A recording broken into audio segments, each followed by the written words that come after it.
Good morning, everybody. Today is Monday, May 8th, 2017, and this is Before the First Cup of Jules here on UCY.TV. Happy Monday, everyone. It is a pretty pleasant 44 degrees and sunny, bright, and very springy here in upstate New York. So where do we leave off on Friday?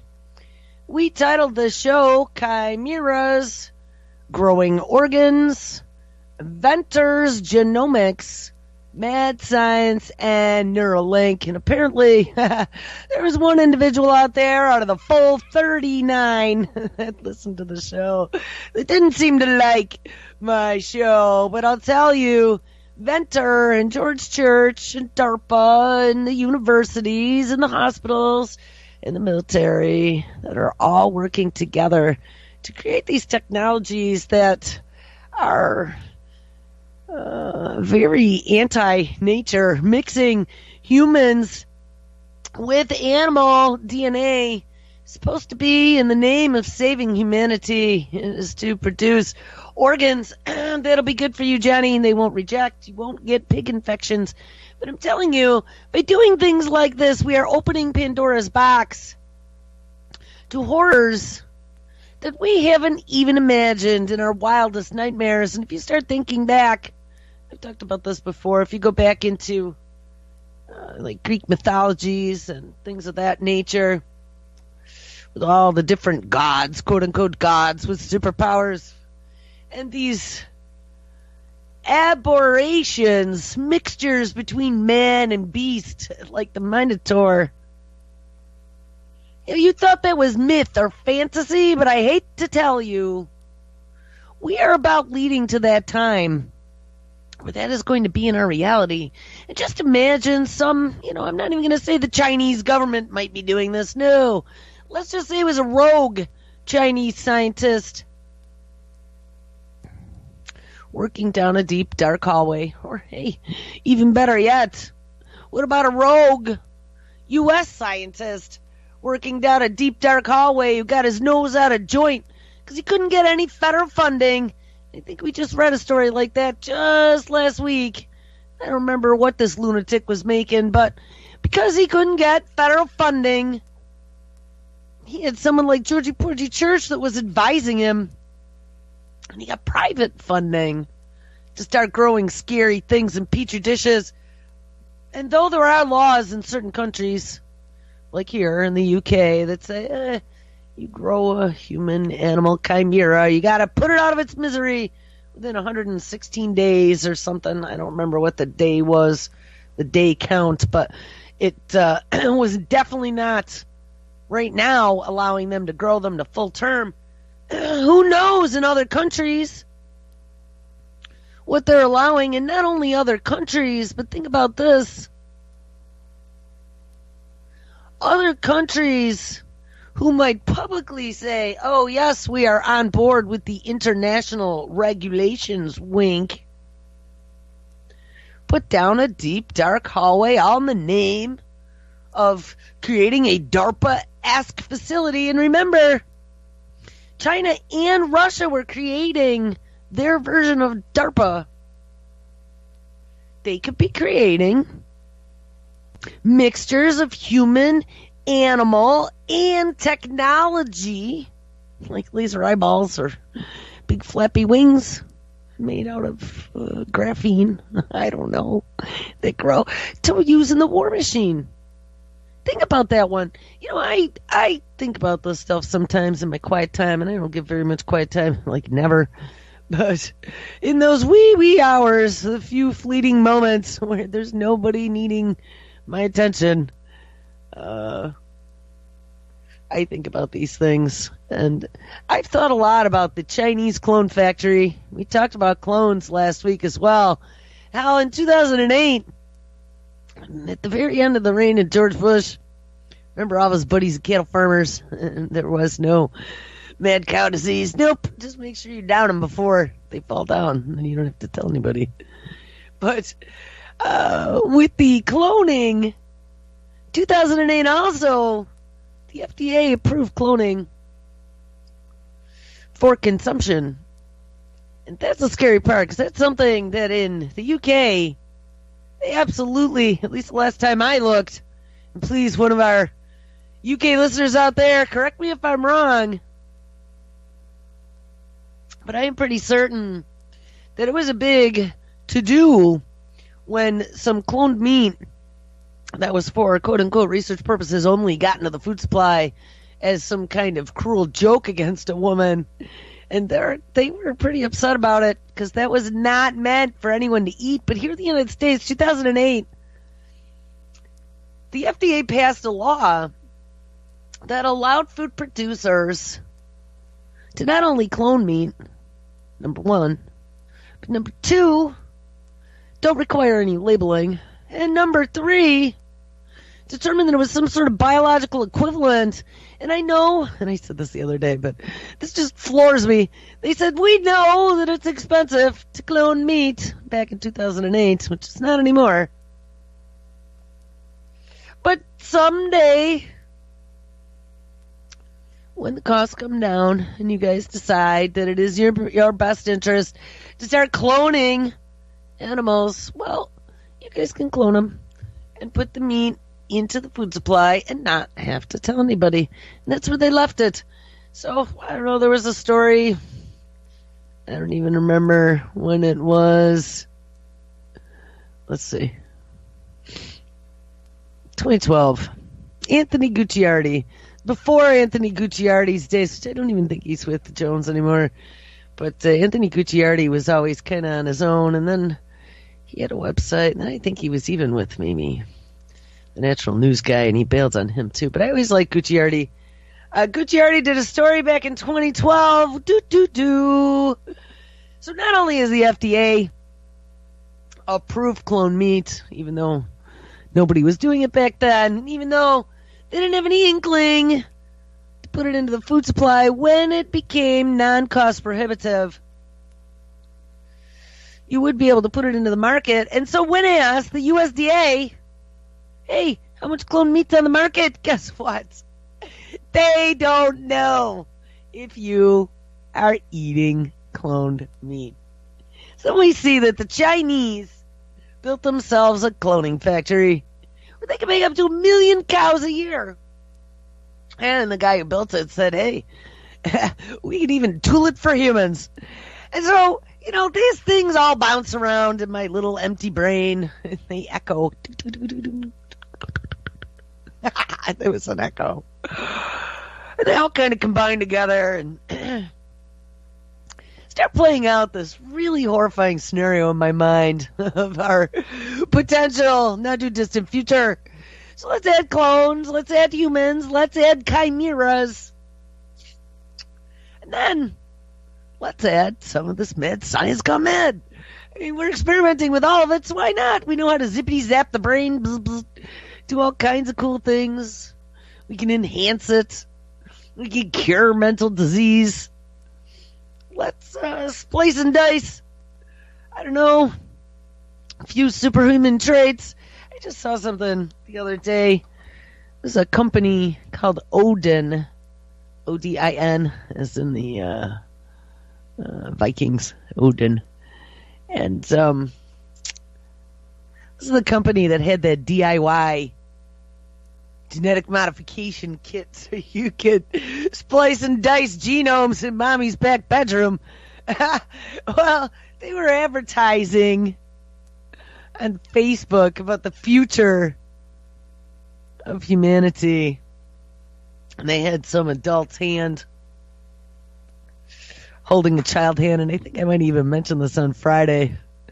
And between the knuckles were all the Wolverine blades sticking out from between the knuckles. Remember, guys, much of this technology is funded by the military industrial complex. So it isn't about saving you or Nana or Susie. It is about finding ways to kill things better. Oh, no, hold on. Hold on. I'm being thwarted. End task now. I don't know. There's an updater on this computer that seems random. because I don't see anywhere where I can set any times, but every once in a while during this show, that thing fires up, and sometimes it waits until before I start the show. So then it just brings everything to a screeching halt. But I just killed it. So anyway, yeah, this is all funded by the military-industrial complex. And the military-industrial complex does nothing more than find out how to kill things better using science and technology. So we should be very excited that they are working on all of these things. So like I said, then let's spin this out. We have Russia and China. We've pissed off appropriately, as always.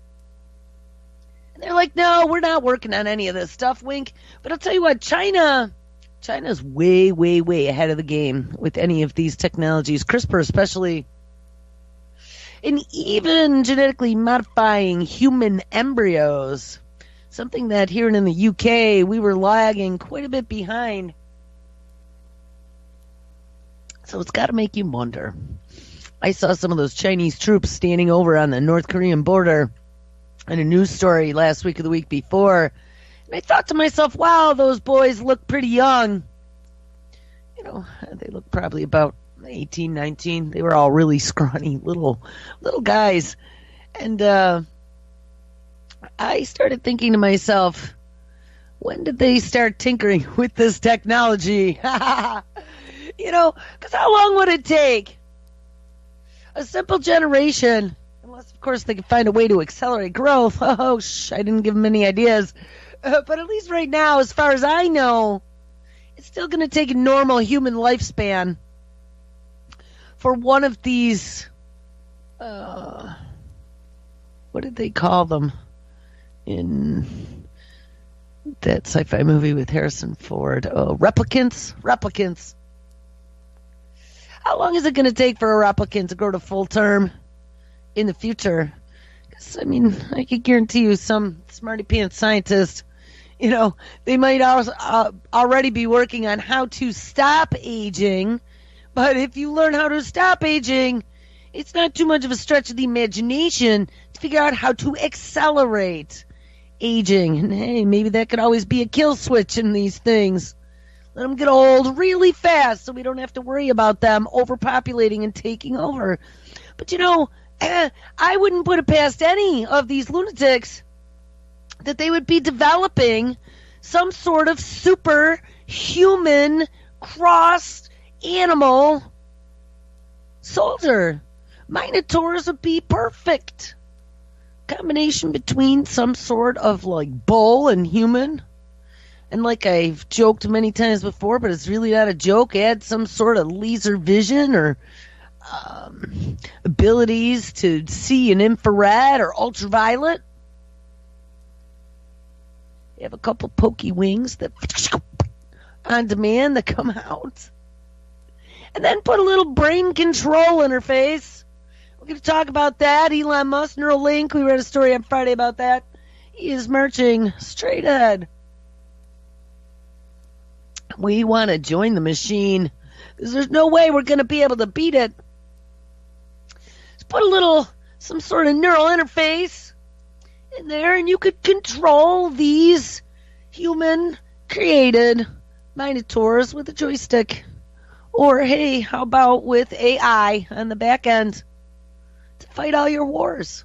They will literally be animals. So, what on earth is that going to leave us for the future? Well, it's going to leave us a very scary nightmare. If this trajectory that we are headed down isn't stopped. I don't know how people can't see that. I don't know why people look at me and now, you know, many years later, people are like, Joel, hey, guess what? You were right. I'm like, no shit, I was right. I saw this coming a long time ago. All you had to do was be a fan of sci-fi and keep your eye on science. And I always was a closet scientist, even though I played an engineer for my career. I was always a closet scientist. Discover Magazine and Scientific American as a kid, those were like, I got those. And it was the one out of England. The one that I've recommended before. Oh, I don't remember. But they put out a publication every week. I would get a magazine every week from the UK. And it was all these little science snippets that were just enough to whet your appetite, but not enough to make people lose interest. And these magazines when I was a kid turned me on to things such as nanotechnology in the 80s. They already were talking about nanobots and had close-up electron microscope photos of little miniature gears that just blew me away. So I never let up on paying attention to this tech. And then I told you guys back in the 90s when I was working for a distributor very closely with some of the manufacturers, we had already been told about smart dust way, way, way back then, the days of HP. And now they have their central nervous system of Earth. I think they're calling it the CNE, Central Nervous, CNSE, probably. Central Nervous System of Earth. The next edition of Smart Dust. And we've read also about DARPA working with Berkeley to create a neural dust, which would be a Fitbit for the nervous system. Now, as we pay attention to what is going on with the 21st Century Cures Act and the neurological surveillance and how we can diagnose disease using your voice from your smartphone. We could diagnose mental disease on a spectrum and then just give you a few zippity zaps or maybe a few splice and dices. We'll be able to fix it, Johnny. I just step right up. You got eczema. We might be able to splice and dice you, genetic defect, and fix you. If you got insulin deficiencies, some sort of diabetes, we can splice and dice your pancreas and fix that too now. Honestly, guys, and not only can we fix it, splicing and dicing your genes, but we also have a smartphone app where we can inject some genetically modified DNA into your Isles of Langerhans. I don't know if that's where they actually put it or if they put it into someplace else. But there was a story about them being able to dial up and dial down insulin using a wireless smartphone interface. So, guys, this stuff is happening so fast. They opened the doors when they passed the 21st Century Cures Act in December of 2016. The FDA has literally gotten right out of the way and got a bigger, newer rubber stamp with a big smiley face on it. Just like they did back in the days when they approved cloned meat on the market, even though nobody had it yet. Well, they are approving these technologies fast and furious, and guess what? If you want to step up and be a clinical trial guinea pig, you can go out to clinicaltrials.gov, step right up, and they probably will also charge you to be a part of it, but you will be given a desperate last chance to be able to use these new technologies to save yourself. Now, again, I've said so many times before, if any of us were in that position where it was our last roll of the dice, you don't want to be rolling snake eyes, and you find that there is a clinical trial that's exactly for your issue, would you step right up? And I've said many times before, absolutely not. I would not step right up, but I'm afraid to say it.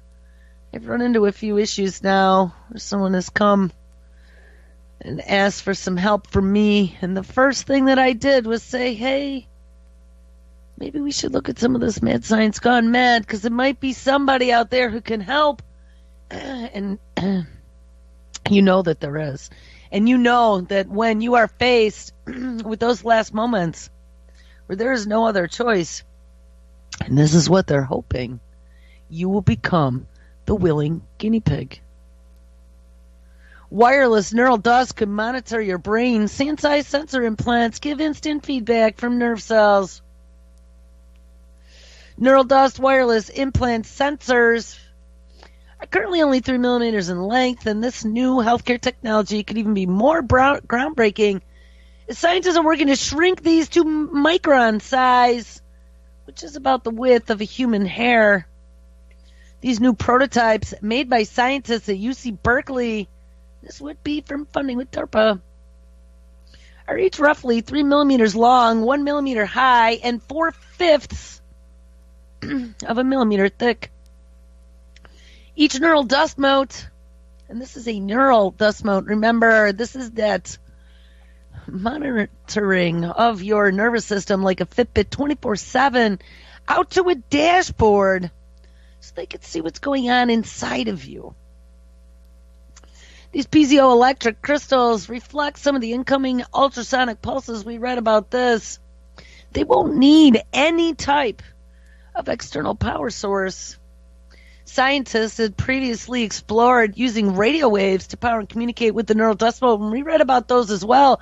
It would take the ambient waves of all of this signaling that is being blasted around us in our environment that we don't see every day, but it's there, and it's in all these different frequencies, right? We talked about a lot of that in those 2 weeks we dove into close-up examination of the radio frequency spectrum. But no, they don't have to do that anymore. Radio waves are good at reaching deep within the body, but ultrasound is. And decades of ultrasonic imaging has revealed that ultrasonic pulses are very good at penetrating soft tissues. This is a breakthrough technology that really changes what is possible in terms of sensing and stimulating nerve activity, especially nerves deep inside of the body, says one of the researchers. Ultimately, they want to shrink neural dust motes down to just 50 microns wide, which is roughly half of the average width of a human hair. And at that size, the body should be able to tolerate them much longer. Scientists are currently developing motes that can also electrically stimulate the body.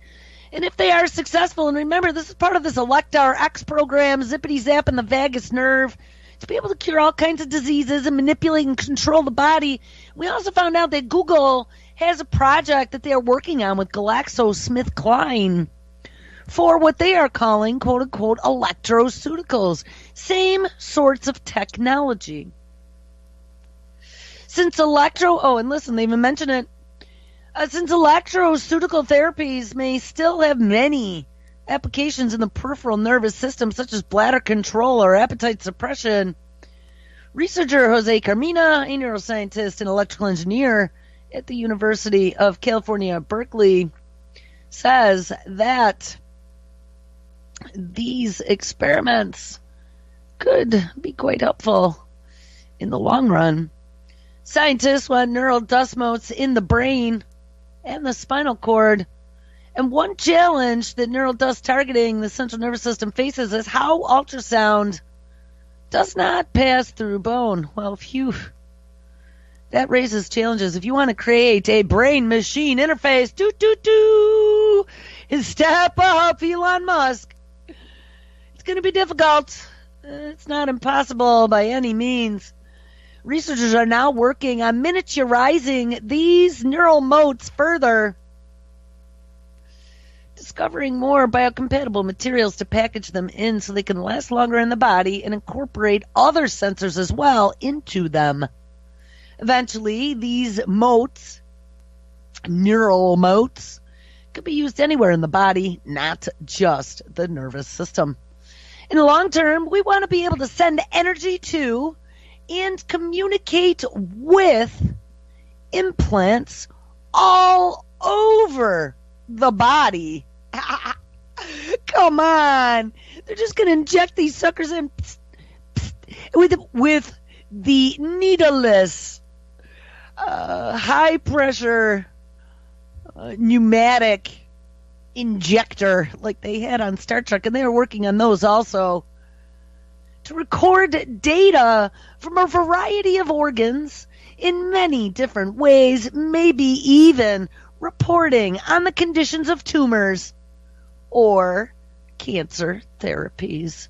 So there you go, people. It is really happening. These neural dust motes are being worked on by UC Berkeley. And remember, that's where Manit Napolitano is the president of the university system, and DARPA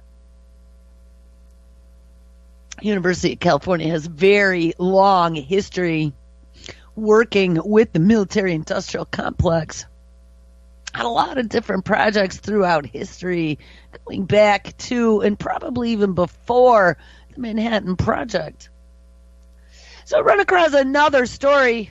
We've been focusing on the brains. Maybe we'll go there for a little bit. A story that came out April 28, 2017 out of statnews.com. These guys actually have some really good military tech type stories if you're looking for a new publication.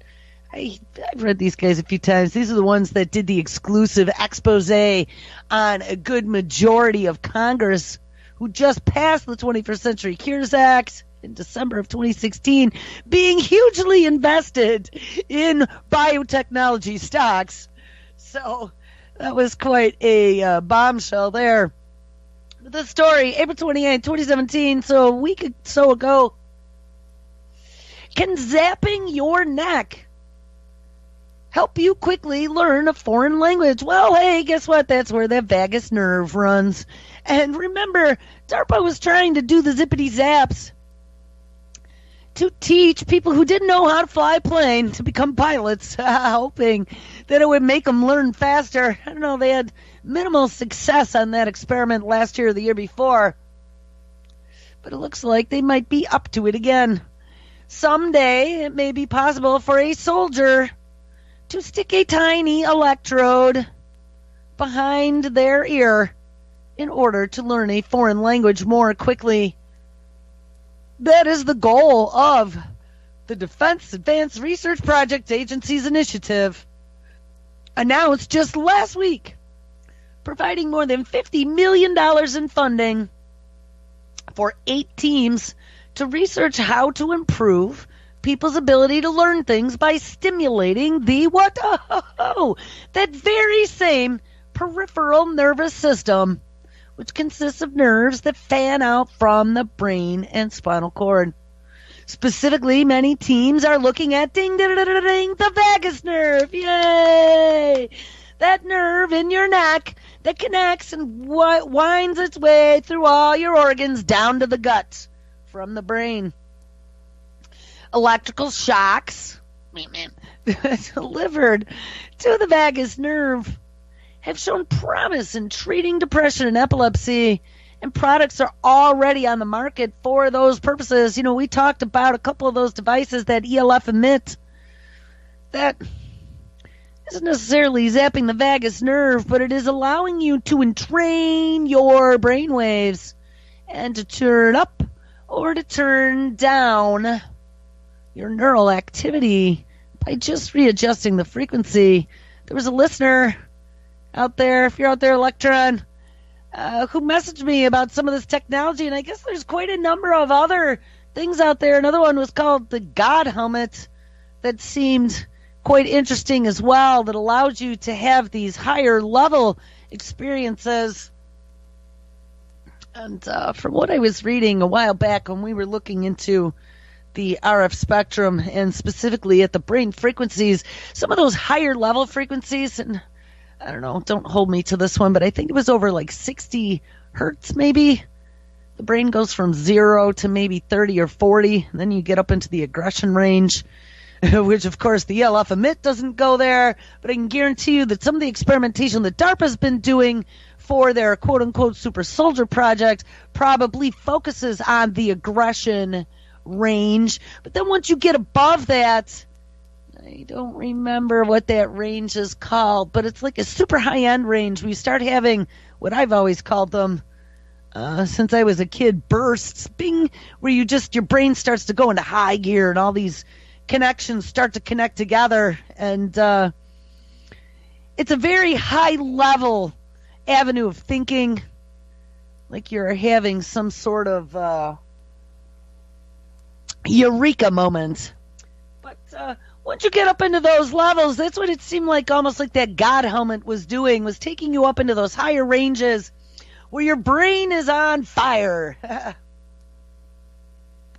allowing you to really see how things all connect together from here all the way on out to the nether regions of the corners of space. But personal experience from people who may have utilized these devices are that they aren't as freaky as I make them out to be. And honestly, I've never tried any of these. I'd be very afraid to put my gray matter between two electrodes and turn that on, since your gray matter, like I've told my daughter many times, your head is the one thing you need to protect more than any other body parts. Not that other body parts aren't more important, but your brain makes you who you are. And if you have some sort of traumatic brain injury, even a simple one, my great-grandfather, he died very simply, and he was 90-some-odd years old, that old crusty. He used to drink and smoke every day, do all kinds of crazy stuff. And when he was in the hospital, he fell down the stairs.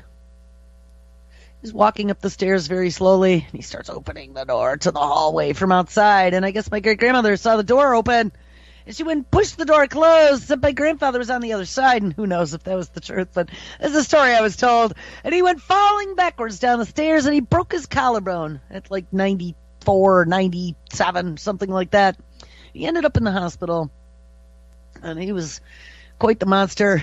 My mom's best friend was actually at that same hospital visiting her dad, who was being treated for lung cancer back at the time. And she had seen my great-grandfather sitting outside with his little naked butt sticking out of the back of his gown, smoking cigarettes. Because back in those days, they still let you smoke on hospital property.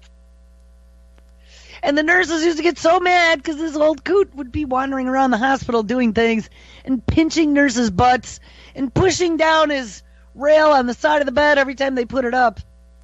But do you know how that man died? Very simply, one night, he had taken down the rail on the side of the bed, which the nurses kept putting up, and he rolled over, and he fell out of bed and hit himself on the metal side table right in the temple.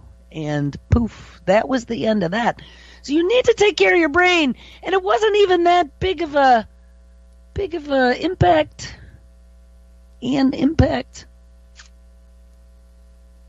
I mean, strokes and concussions, they all can cause swelling. And I was even reading a story, and I mentioned some of the research that I had found about a syndrome called PANS. Some researchers call it PANDAS, but it has to do with brain inflammation caused by streptococcal bacteria. And some of it, they were kind of relating to children who had strep throat infections that maybe weren't properly treated as children. But also they were even saying sinus infections.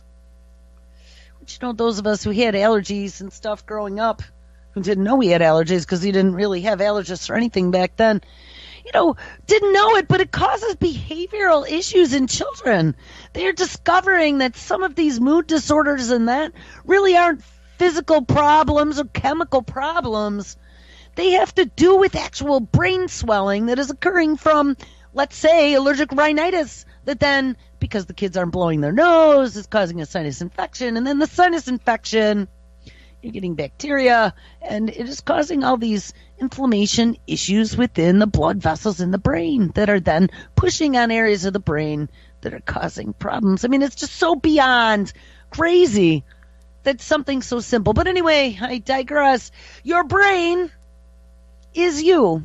And if you don't take care of your brain and you do something to your brain that breaks it, well, it's very possible that you may not always be you. So that's why I would be very afraid about putting some sort of electrical stimulation device in my head. But DARPA seems to think it's a great idea. They are dumping tons of research into something they're calling electrocranial stimulation.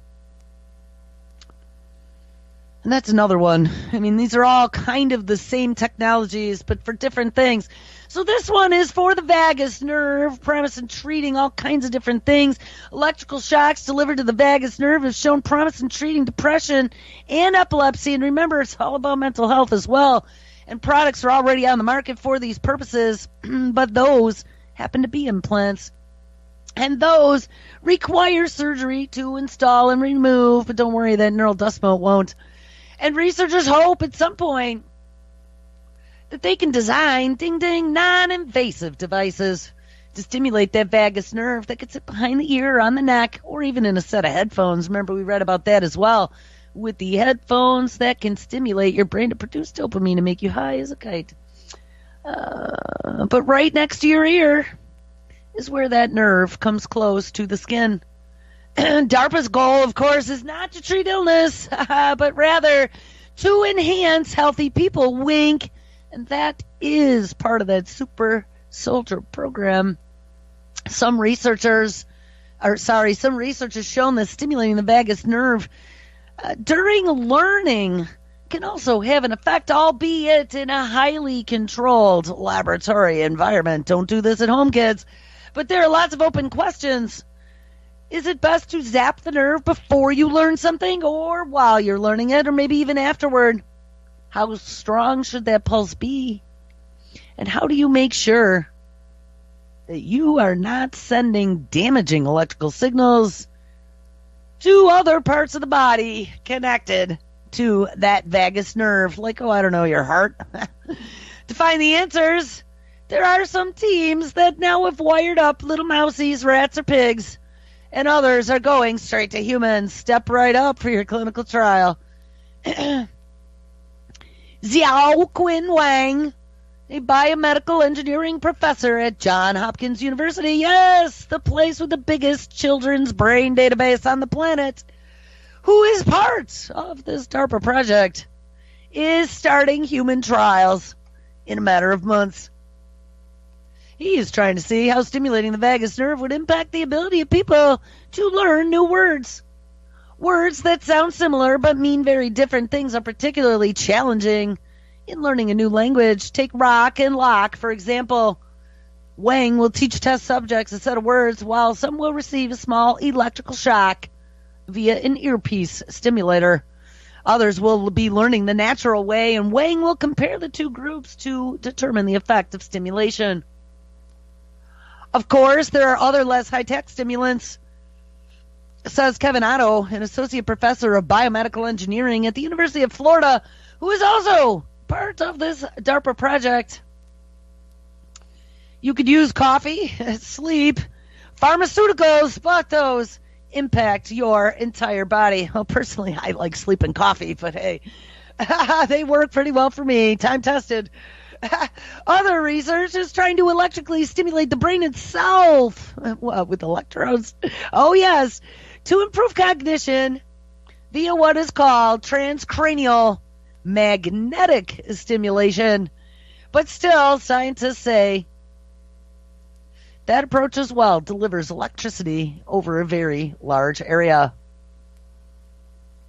Direct nerve stimulation, on the other hand, could allow them to target changes to a specific part of your brain. And once scientists can figure out how everything is connected, and that's the point. Like, you guys think that they already know what they're doing, and people tend to believe, like I said, positions of authority because they're wearing a white coat, that they seem to know what they're doing. They are the people of authority, but they're not. This is all new technology. And you, me, Nana, and Johnny Soldier, and Johnny joined the army, are all the guinea pigs that are being tested and used to perfect this technology. So someday the rich tech billionaires will be able to use this perfected technology to live forever, or to be smarter, or whatever, have superhuman powers. It is not just for activating the brain, it is getting the right cells within that area, says Justin Williams, chair of biomedical engineering at the University of Wisconsin-Madison, who is leading one of these teams under the DARPA initiative. Are you getting this? Like, we have universities in Florida and Maryland and Wisconsin that are all working on this together. All the smarty pants scientists that have jumped into the military, academic, industrial complex. And that is where we think that activating this peripheral nerve might have some benefit. Otto is particularly, and not our Otto in chat, this Otto is particularly excited about embedding tiny electrodes in bundles of nerves to stimulate individual cells, which might be more precise than putting on a patch and hoping for the best. And the vagus nerve connects all of our important organs, like our heart, he noted. Yes, just what we need. And it's relatively important that while trying to change the brain, you don't significantly change the heart. Despite DARPA's stated goal of enhancement, researchers receiving money from the agency noted the therapeutic value of the research. Right, so they think they're doing the right thing by helping DARPA discover how to make super soldiers because, hey, it's a double-edged sword. We might be able to use it for some sort of electroceutical research that Big Pharma and Google are working on. We might be able to have a Star Trek medicine in the future. And listen, doesn't this author echo my thoughts? For every beneficial use of this technology, one could imagine a dangerous one. And could devices that speed up learning also slow it down? Well, that's a good question as well. And to address questions like this, DARPA, yes, putting the fox in the henhouse, is funding an ethics workshop. That is humor. That should happen within the year, according to the program's announcement. Of course, they're going to say they're funding an ethics workshop just to shut up people like me, who look at this and go, I see a bit of a problem there, Johnny. Well, don't worry about it, because an RFP just came out from DARPA called Portable Brain Recording Device and Applications. And this is something that we've talked about as part of the 21st Century Cures Act, Section 399S, non-invasive neurological surveillance of neurological diseases. And this is going to include a national neurological conditions surveillance system network. Technology area is biomedical human systems objective. This effort will be to develop. So this is an RFP. This is looking for a request for proposal from companies out there that want some funding from DARPA to create what they've laid out in the RFP. The objective, this effort, will develop a portable, inexpensive, and easy to use electroencephalography, however you say it, EEG for short, device, and corresponding mobile application for use by non-traditional audiences, i.e. the consumer public. This product will provide real-time quantitative assessment of neural activity utilizing display and analysis platforms that people already own. The description is an EEG technology provides recording of electrical brain activity with millisecond scale temporal resolution. These devices are used extensively already in research and medical communities, including triaging for traumatic brain injury, and because of their unparalleled temporal fidelity and non-invasive nature, using electrodes placed on top of the scalp. Most recently, EEG has been used in neuromarketing and to provide neurofeedback with brain-computer interfaces to allow people to move objects or play computer games with their minds. We've talked about all those things. Let's allow Johnny to type without touching a keyboard or kill things playing a video game. Despite all of these advantages and applications of EEG, historically, the devices and analysis software have been way too expensive to promote use by a wide audience. Remember, I always told you it's about price point. For it to get out there into the hands of the consumer, bring it down to $99.95, and it'll be in every stocking for Christmas. Current research-grade EEG devices are also unappealing for the general population with gel-based electrodes stuck to your head and cumbersome software programs and unwieldy for military operational use with many recording electrodes and wires. And you've seen those skull caps before with all the wires sticking out of it.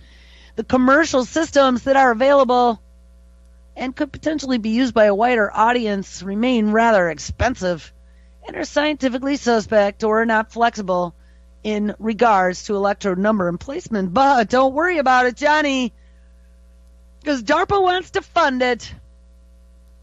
The industry has recognized the need for a portable, easy-to-use EEG, and a number of companies have developed simplified systems. Many of these devices, which cost $500 for a headset, are plagued by high artifacts and recordings and do not provide the fidelity of data needed for valid research. So we're talking about a consumer marketplace, smart apps, but they're saying it needs high fidelity to give them good results for research and operational use.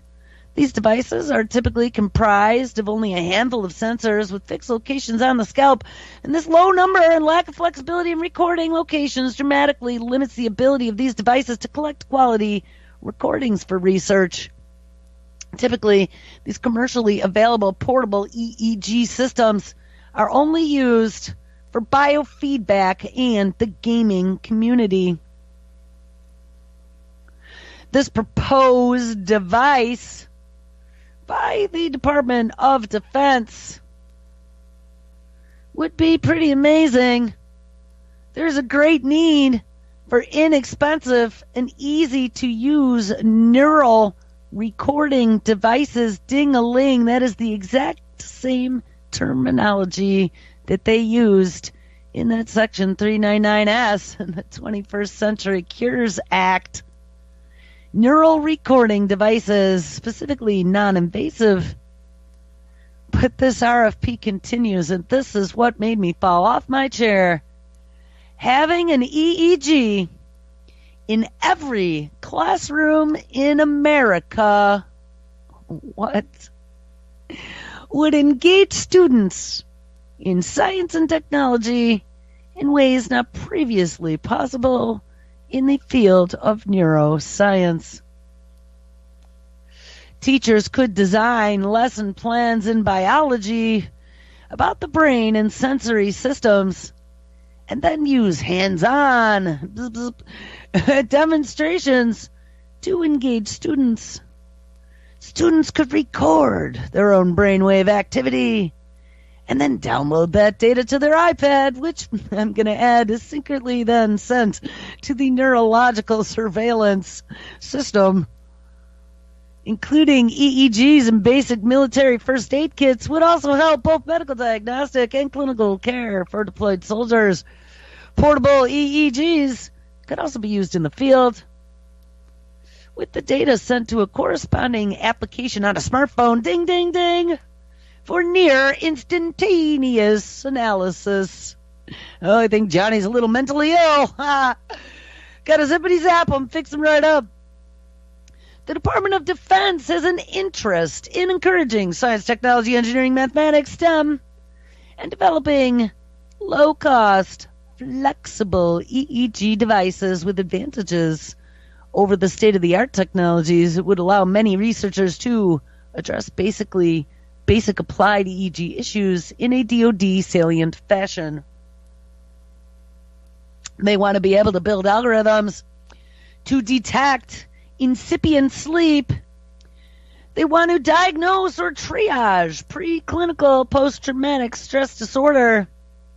And they want to be able to provide low-cost interfaces for computer training and education, which modulates student feedback based on their brain state. So they're going to do some of that learning crap too. And the proposed device would provide 3 significant advantages over the new and current technologies. Number 1, we want it to have a reduced price. Here it comes, people. Drum roll, please. To get one in every pot, they want the cost to be around $30. $30 each. That would allow widespread use and adoption by schools and average citizens. There you go, people. Let's get it into everybody's home. Little EEG, put it on, Johnny. You need to be wearing this while you are thinking about things. It'll send data back to your smartphone, and then we'll take that data. We'll be able to monitor you 24/7. Make sure you're not having any unpure thoughts. I mean, what the hell is this? This is literal RFP, request for proposal, looking for a $30 EEG interface to be able to monitor the brains of school children and average citizens. Number 2, another advantage that this would have over current technologies is that it would be an easy-to-use sensor that could be placed in multiple locations on the head to record activity in your various brain regions. And of course, number 3, it would give you the ability to download that information directly to a personal tablet or a mobile phone without requiring any type of proprietary dongle or interface. By funding a small business with expertise in developing a portable EEG, DARPA stands to make an unprecedented stride in this technology, focusing on reducing the cost and increasing the operational ease of use for both the EEG recordings and analysis will revolutionize public and military-based access to brain science. And I see a lot of evil scientists rubbing their hands together. With public access to brain recording devices and apps, the field of cognitive neuroscience will be able to take advantage of crowdsourcing. Of course, everybody will be doing it. It'll be peer pressure, Johnny. Quote unquote voluntary, mandatory, to make sure that you don't go off the rails one day and start shooting up a school. I mean, that's what I'm thinking here. They want to be able to identify people who have some sort of mental illness on a spectrum. Remember, that was also part of the 21st Century Cures Act, was to be able to identify and treat mental disorders, because, you know, our healthcare system has failed so miserably. What challenges one laboratory of neuroscientists or even a field scientist cannot answer, people everywhere will be able to solve collectively by sharing their data. Phase 1, develop an initial concept and design and model the key elements for a low-cost portable EEG system. Phase 2, develop, demonstrate, and validate the concept design created in Phase 1 for the low-cost EEG device, approximately selling for $30. Number 3, Phase 3 application would be a portable low-cost EEG device and handheld application for analysis, and it would aid all branches, count them all, of the U.S. military, with particular applicability to the U.S. Army. Soldier medics with access to EEG on the battlefield, of course, would have improved diagnostic capabilities. They have been shown effective as a quick triage method. Many commercial entities would have interest in a low-cost, portable, easy-to-use EEG. Potential marketplace applications exist in neuromarketing, gaming, politics, oh my goodness, and many other fields. In addition to Army medics, civilian doctors could also use this device for triaging traumatic brain injury patients in hospitals. There's a great opportunity for STEM education as well. Placing these devices in every school would provide an invaluable resource to inspire the next generation of mad scientists and engineers in America. An unprecedented opportunity for crowdsourcing the general population. So there you go, guys. But wait, there's more. So don't I find a paper? Because I was like, hey, I wonder if they can actually read emotions with EEG. Well, I hate to tell you, but sure they can. EEG-based emotion recognition. So as we have little Johnny in school thinking he's doing experiments to become a future STEM scientist, putting on his little zippity-zappy EEG wireless headset, they'll also be reading what Johnny is feeling, making the computer more empathetic to users is one of the aspects of effective computing. And we can do it with EEG-based emotion recognition. The computer can actually take a look inside of the user's head to observe their mental states. Whoa, this is a wet dream for neuroscientists the world over, governments and militaries. And they're going to put it in our schools. Like, I couldn't even believe this. And this paper describes a research project conducted to recognize emotion from brain signals monitored with brain inquiry EEG PET devices.